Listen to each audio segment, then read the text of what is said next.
नमस्कार, स्वागत है आप सभी का। मैं हूं आपके साथ मनु तेवतिया। शुरुआत करते हैं बुलेटिन की बड़ी खबर के साथ। बदायूं से हमें मिल रही है महिला की हत्या के मामले में पुलिस ने 2 आरोपियों को गिरफ्तार कर लिया है। तीसरा जबकि मुख्य आरोपी जो है वो अभी भी फरार है, पुलिस उसकी तलाश में जुटी हुई है। वहीं मामले में लापरवाही बरतने पर थाना अध्यक्ष को सस्पेंड कर दिया गया है। सीएमओ ने बयान दिया है कि पोस्टमार्टम रिपोर्ट में महिला के प्राइवेट पार्ट्स में चोट पाई गई है, जिससे ये मामला रेप का नजर आ रहा है। आपको बता दें कि महिला अपने गांव से दूसरे गांव में एक मंदिर में पूजा करने गई थी और रविवार रात में पुजारी समेत 2 अन्य लोग महिला को उसके घर पर छोड़कर फरार हो गए। परिजनों का यह भी आरोप है कि महिला के साथ गैंगरेप हुआ है और उसके बाद उसकी हत्या की गई है।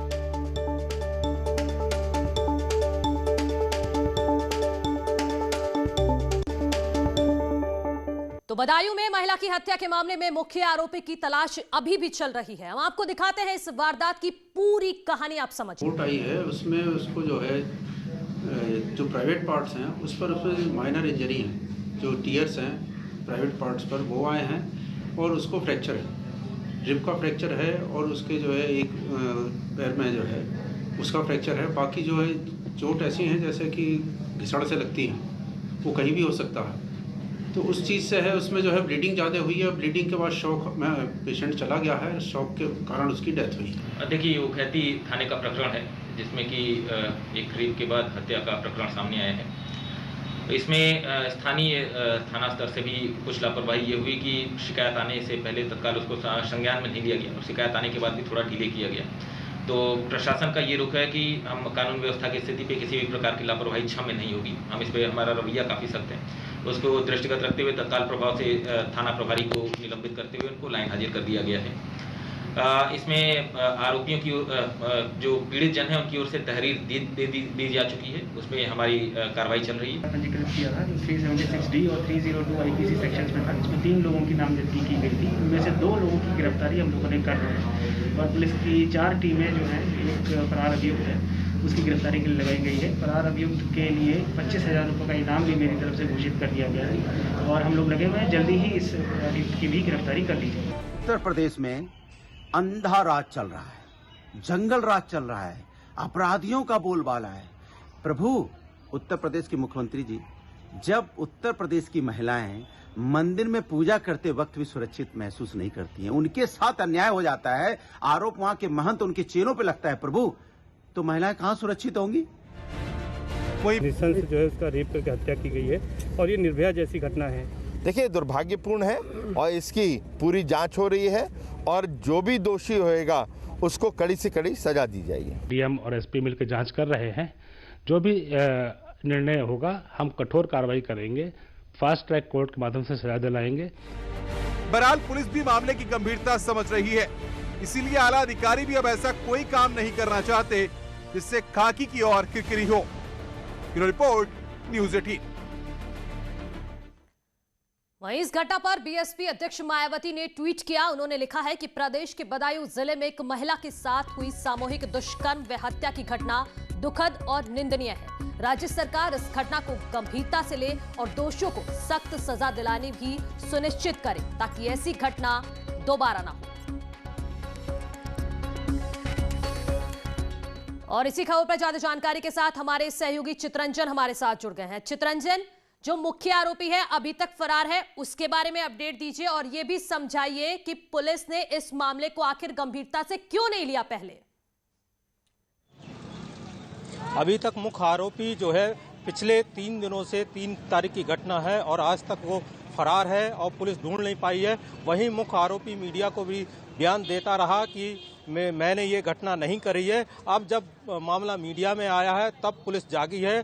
पुलिस इस पूरे मामले में सोती रही। अगर पहले पुलिस ने कार्रवाई कर ली होती तो शायद परिजनों को न्याय मिल पाता। और पीएम की जो इनकी पीएम रिपोर्ट है उसमें सारे साक्ष्य इकट्ठे हुए हैं जिसमें साफ साफ बताया गया है, यहाँ के सीएमओ ने भी साफ साफ बताया है कि पीड़िता के साथ रेप की घटना से इनकार नहीं किया जा सकता।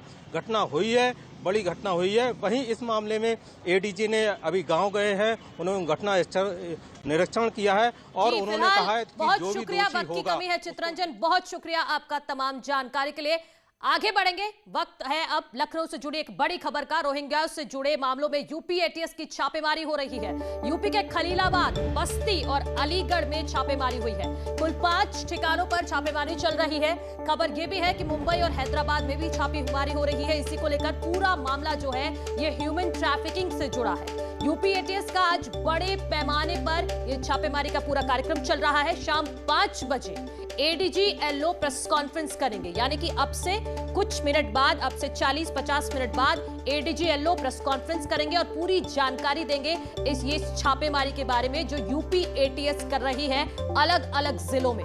ह्यूमन ट्रैफिकिंग से जुड़ा ये मामला बताया जा रहा है और खबर तो ये भी है कि न सिर्फ यूपी में बल्कि मुंबई और हैदराबाद में भी इसी मामले से जुड़ी हुई ये छापेमारी कर रहे हैं। बड़ी खबर हम आपको बता रहे हैं, खलीलाबाद, बस्ती, अलीगढ़ में यूपी एटीएस की ये बड़ी छापेमारी चल रही है। दो पहलू बहुत ज्यादा इंपॉर्टेंट हो जाते हैं इस पूरी खबर में, ह्यूमन ट्रैफिकिंग और दूसरा है रोहिंग्याओं से जुड़ा हुआ ये पूरा केस।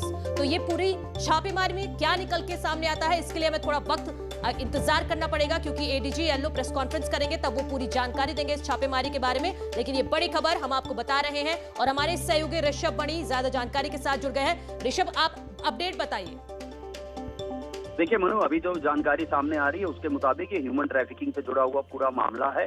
रोहिंग्या जिनको कुछ ऐसे थे यूएनओ की ओर से पहचान पत्र मिला था, उसकी आड़ लेके तमाम रोहिंग्याओं को यहाँ पर वैध आइडेंटिटी मुहैया कराई जा रही थी। एक पूरा नेटवर्क चल रहा था। पूर्व के कुछ जिले हैं, कुछ पश्चिमी उत्तर प्रदेश के भी जिले हैं।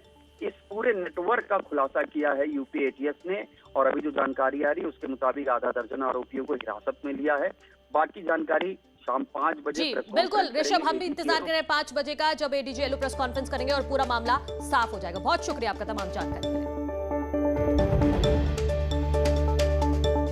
मुजफ्फरनगर से खबर है, नई मंडी कोतवाली क्षेत्र स्थित पटेल नगर में तकरीबन 5 नकाबपोश बदमाशों ने लूट की घटना को अंजाम दिया। बदमाशों ने रिटायर्ड इंजीनियर विनय कुमार अग्रवाल और उनकी पत्नी को हथियारों के बल पर मारपीट करते हुए बंधक बना लिया और लाखों रुपए लूटकर फरार हो गए।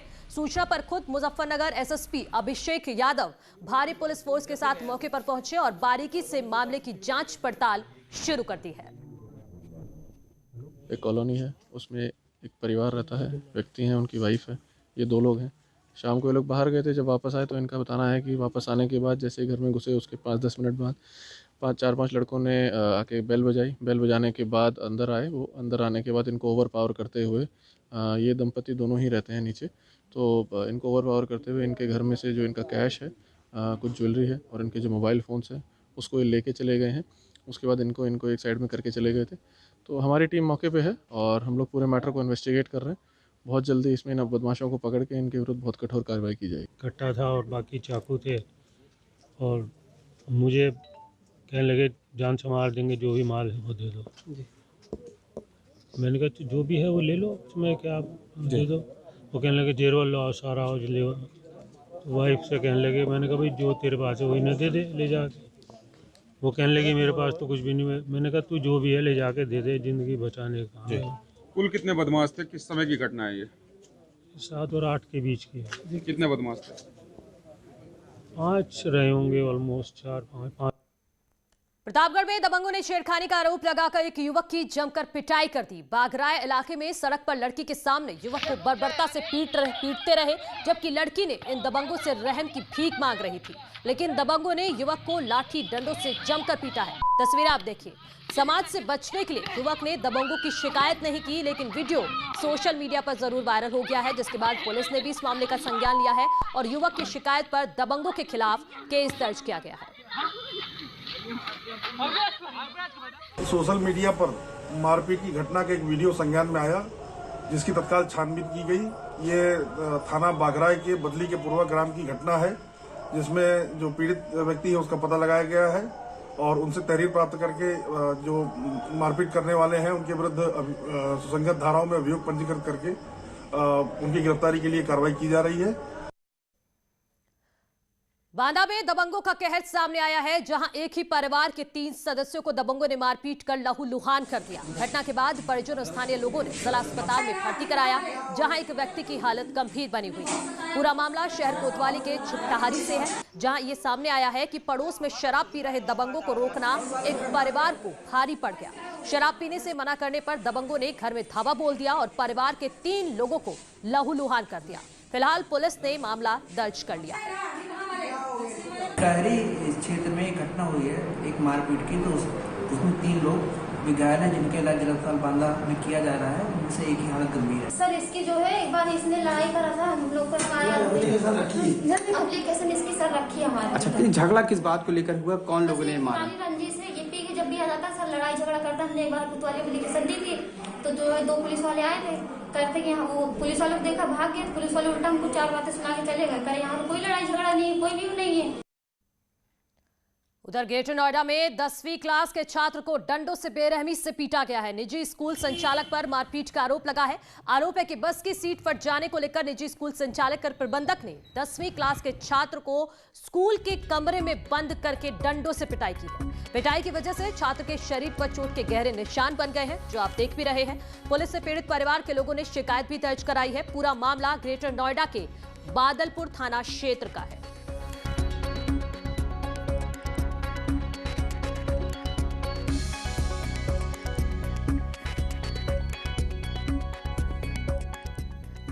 आगे बढ़ते हैं। आगरा में पिता पुत्र के शव कमरे में लटके हुए मिले हैं। दोनों के शव कमरे में मिलने से सनसनी फैल गई है। पूरा मामला थाना डोकी इलाके के नगरिया गांव का है, जहां पर दिनेश नाम के एक व्यक्ति ने पहले कमरे में जाकर रस्सी के फंदे पर लटककर जान दे दी। बाद में उसका बेटा भी फांसी के फंदे पर झूल गया। परिवार वालों को जब जानकारी हुई तो पूरे परिवार में कोहराम मच गया। पुलिस ने पिता और पुत्र के शव को अपने कब्जे में ले लिया है और पोस्टमार्टम के लिए भेज दिया है। नाम दिनेश यादव करके हैं, करीब 42 इयर्स ओल्ड हैं। तो उनका सुबह करीब 4-5 बजे फांसी लगाने की बात हुई और उसका लड़का अंशु 12 साल का है, उसका करीब 8-9 बजे के बीच में फांसी लगाने की बात हुई। तो हम मौके पे पहुंचे हैं, पुलिस और फील्ड यूनिट भी मौके पे आ रही है। तो इन लोग को परिवारजनों से तहरीर लेकर पोस्टमार्टम के लिए भेजा जा रहा है और इसके बाद विधिक कार्रवाई करके जो सही है वो विवेचना के द्वारा निस्तारण करेंगे। कौशाम्बी जिले में सिर पर प्रहार कर युवक की हत्या का मामला सामने आया है। ट्रक का ड्राइवर बताया जा रहा मृतक युवक कल ही बाहर से घर लौटा था। मृतक घटनास्थल पर शराब की शीशी और खाने का सामान मिला है। कोकराज थाना क्षेत्र के भरवारी नेतारे के पास का ये पूरा मामला बताया जा रहा है। बताया ये भी जा रहा है कि युवक कल ही अपने घर से आया था। पुलिस ने मौके पर पहुंचकर शव को पोस्टमार्टम के लिए भेज दिया है। ये थाना क्षेत्र कोखराज में एक व्यक्ति यहाँ गिरा पड़ा था, जिसके सर पे चोट थी। उसको हॉस्पिटल भेजा गया है। प्रथम दृष्टया जो परिस्थितियाँ दिख रही हैं उससे लग रहा है कोई परिचित या सगा संबंधी साथ में रहा है जिसने उसको चोट पहुँचाई है। आगे विवेचना की जा रही है, जो सत्यता होगी उस पर कार्रवाई। एटा में दुकान पर सामान लेने गई मासूम बच्ची को अचानक गोली लग गई। बच्ची के पैर में गोली लगने से आसपास इलाके में हड़कंप मच गया। आनन फानन में बच्ची को जिला अस्पताल में भर्ती करवाया गया। दरअसल कोतवाली देहात क्षेत्र में पीएससी की फायरिंग रेंज में रिहर्सल चल रहा था। उसमें से एक गोली दूर गांव में आकर एक बच्ची को लग गई। हालांकि पुलिस ने शिकायत का इंतजार कर रही है। पीड़ित की ओर से तहरीर मिलने पर कार्रवाई की जाएगी।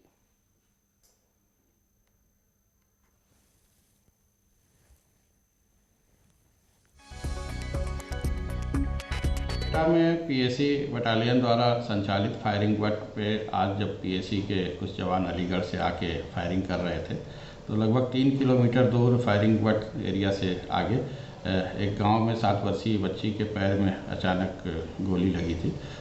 बच्ची घायल हुई, उसका जिला अस्पताल में लाके उपचार कराया जा रहा है। बच्ची खतरे से बाहर है।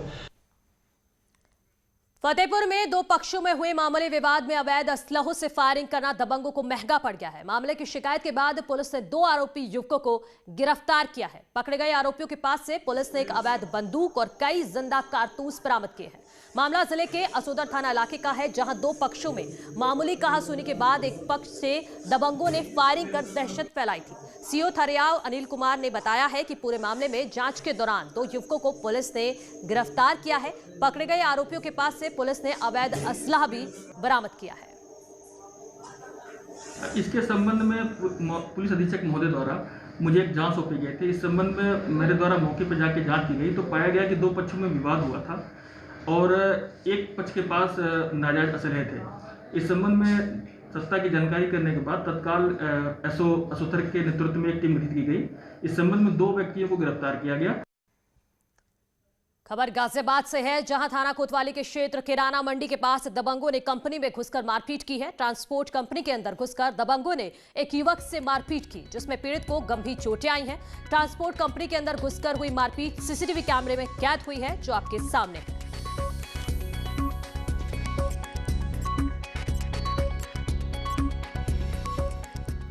प्रयागराज के दारागंज थाना क्षेत्र के एक मिठाई की दुकान पर बम फेंके गए हैं। बमबाजों ने फ्लाईओवर को ऊपर से 3 बम फेंके और मौके से फरार हो गए। बम की सूचना पाते ही फील्ड यूनिट मौके पर पहुंची और 2 बमों को डिफ्यूज किया है। बता दें कि 4 जनवरी को खाना खाने को लेकर कुछ लोगों से विवाद हुआ था और उसी की रंजिश में ये बमबाजी हुई। फिलहाल मौके पर पहुंची पुलिस जांच पड़ताल में जुट गई है। आगे बढ़ते हैं। मेरठ की गंगा नहर थाना क्षेत्र की पुलिस ने नकली नोट बनाने और उसे बाजार में चलाने वाले गैंग का पर्दाफाश किया है। पुलिस ने गैंग के 4 अभियुक्तों को गिरफ्तार करते हुए इनके पास से 5 लाख से ज्यादा के नकली नोट बरामद किए हैं। इसके साथ ही नकली नोट बनाने में उपयोग में लाए जाने वाले प्रिंटर और अन्य सामग्री भी बरामद की गई है। एसपी देहात केशव कुमार के मुताबिक इस गैंग में 2 महिलाएं भी शामिल हैं। ये पूरा गैंग छोटी दुकानों, पैठ बाजार, रेहड़ी पटरी वालों को नकली नोट देकर खरीदारी करता था। थाना गंगानगर की पुलिस द्वारा एक बेहद सराहनीय काम किया गया है। नकली नोट बनाने वाले एक शातिर गिरोह को गिरफ्तार किया गया है, जिसमें 4 लोग हैं और जो बरामदगी हुई है वो लगभग 5.5 लाख रुपए के नकली नोट हैं और लगभग 1 लाख रुपए के अर्धनिर्मित नकली नोट। सूचना प्राप्त हुई थी कि एक महिला है जो कुछ दिनों से बाजार में नकली नोट चला रही है। मुखबिर की सूचना के अनुसार उस महिला को पकड़ा गया तो उसके पास से भी कुछ नकली नोट बरामद हुए। उसके बाद इस पूरे कड़ी को पता किया गया तो उसमें पता चला कि इस महिला को रॉबिन नाम का एक व्यक्ति है जो उसका रिश्तेदार भी है, वो नकली नोट सप्लाई करता है।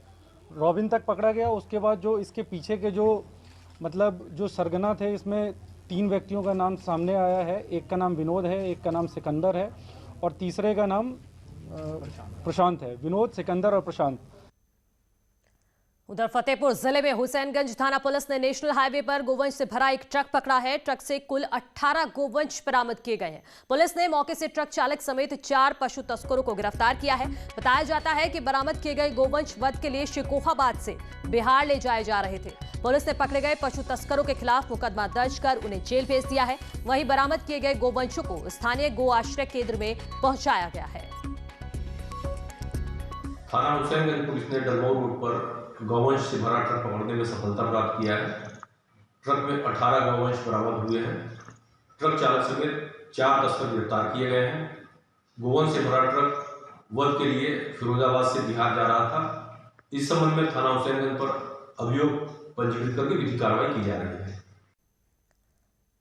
ब्रेक के बाद स्वागत है आप सभी का। भारतीय अर्थव्यवस्था के लिए आत्मनिर्भर भारत अभियान का आना काफी महत्वपूर्ण है। इस अभियान के तहत समस्त भारतीयों को आत्मनिर्भर होने का आह्वान किया जा रहा है और नेटवर्क 18 की पहल स्वाभिमान भारत जो आईटीसी द्वारा पेश की जा रही है, आपको देश भर की ऐसी कहानियों से परिचय करवाएगा जो हर बताएगा कि बिना किसी सरकारी सहायता के भारतीय समस्याओं का समाधान कर रहे हैं। इनोवेशन और उपलब्धियों की कहानियां जो भारत को एक संपूर्ण राष्ट्र होने की परिभाषा को बयां करती हैं। ऐसा ही एक कहानी है कश्मीर में एक MBA छात्र के ऑनलाइन सेब बेचने की।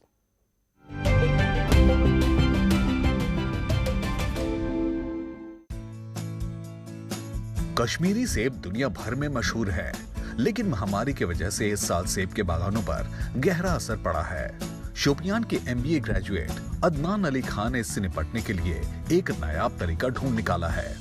उसने सेबों की मार्केटिंग के लिए डिजिटल रूट अपनाया है। मेरा विजन और मिशन यही है कि हर फार्मर के पास एक ऐप हो और जो भी उसका माल हो, जैसे भी हो, वो उसको पैक करे, ब्रांड करे, मोबाइल से इसको सेंड करे, मैसेज करे, उसका शिपिंग कंपनी घर आनी चाहिए, पिक करनी चाहिए, उसके अकाउंट में पैसा आना चाहिए। ये मेरा विजन है।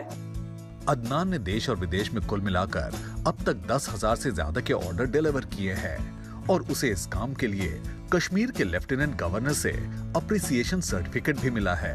वो इस समय कश्मीरी प्रोडक्ट्स के वैल्यू एडिशन में पीएचडी कर रहे हैं। अप्रोक्सीमेटली हमारा जो ओवरऑल जो मेरा अपना प्रोडक्शन है 3000-5000 पेटी तकरीबन हमारा है। तो उसमें हमने यही किया कि इनोवेशन किया कि इसको हम 6 pack, 4 pack, 3 pack, single pack Apple में हम इसको पैक करें और लोगों तक पहुंचाएं। जॉब सीकर से लेकर एम्प्लॉयमेंट जनरेटर तक अदनान स्वाभिमान के रास्ते आगे बढ़ रहे हैं।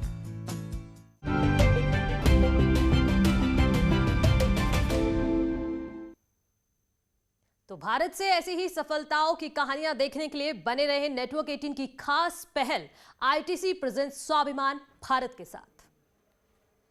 तो कोविड-19 महामारी ने परस्पर निर्भरता की भावना को सुदृढ़ किया है, जिससे कि पूरा देश इस विपत्ति का एकजुट होकर मुकाबला कर सके। वैक्सीनेशन के ऐलान के बाद जरूरत होगी कि हम सभी अपना सर्वश्रेष्ठ योगदान दें, जिससे कि हम एक साथ वायरस को हराने की तरफ कदम बढ़ा सके। और नेटवर्क 18 इस मुहिम में हर कदम पर आपके साथ होगा। जब तक सभी सुरक्षित नहीं होते, तब तक कोई सुरक्षित नहीं होगा। इसी सोच के आधार पर हमारे कैंपेन संजीवनी का लक्ष्य ये सुनिश्चित करना है कि वैक्सीन पाना सभी भारतीयों का अधिकार है।